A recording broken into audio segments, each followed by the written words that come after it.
एक भाई ने मसला पूछा कि आजकल सर्दियां हैं और लंडे के कपड़ों का ज़्यादा इस्तेमाल हमारे मुल्क पाकिस्तान में होता है और लंडे के कपड़े लाए जाते हैं, जर्सियाँ लाई जाती हैं और रुमाल लाए जाते हैं, उसको इस्तेमाल किया जाता है। तो किसी ने कहा कि ये तो गैर मुस्लिम का है, बाहर के मुल्कों से आते हैं, तो आप इसको धोकर, अगर धो के नहीं पहने तो आपकी नमाज नहीं होगी। तो इसमें एक ये भी एक मसला ज़हन में रख लें कि गैर मुस्लिम का कपड़ा पहनने में कोई हर्ज नहीं है। कुफ़ार से जो माल गनीमत इकट्ठा होता था, नबी करीम सल्लल्लाहु अलैहि वसल्लम उसको सहाबाए किराम में तक़सीम फरमाया करते थे। और किसी जगह पे भी ये नहीं है कि भी आप उसको धो के इस्तेमाल कीजिएगा और तब आपके लिए ठीक होगा, धो के इस्तेमाल नहीं करेंगे तो जायज़ नहीं है। नहीं, आप लंडे के कपड़े चे जाए कि गैर मुस्लिम के ममालिक से ही आते हैं, लेकिन पहनने में कोई हर्ज नहीं। अब ज़रूरी नहीं कि उसको धो के पहना जाए, लेकिन 3 चीज़ें ऐसी हैं कि अगर इसमें ये चीज़ें पाई जाए तो फिर धोना धोना बेहतर है, लेकिन अगर धो के भी नहीं पहनता तो कोई बात नहीं।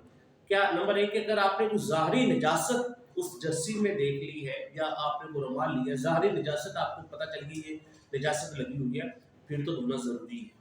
नंबर 2 कि अगर किसी परहेज़गार बंदे ने जिससे झूठ की तवक्को ही नहीं है, वो आके बताता है कि भई इसमें ये चीज़ लगी हुई है, तो तब भी उसके लिए धोना ज़रूरी है। और नंबर 3 इसके कोई इस तरह का कोई जो है आप अपनी आँखों से अगर देखते हैं और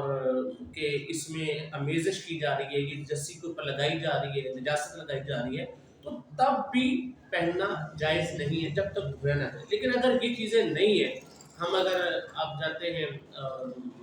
जर्सी लेने के लिए, रुमाल लेने के लिए और कोई लंडे के अगर कोई लेके आ जाता है, जर्सी पहन लेता है, धोता भी नहीं है, ज़ाहिरी निजासत भी नहीं है उसके ऊपर और कोई हमने आँखों से भी नहीं देखा कि उसके ऊपर निजासत लगी हुई है और किसी ने ऐसे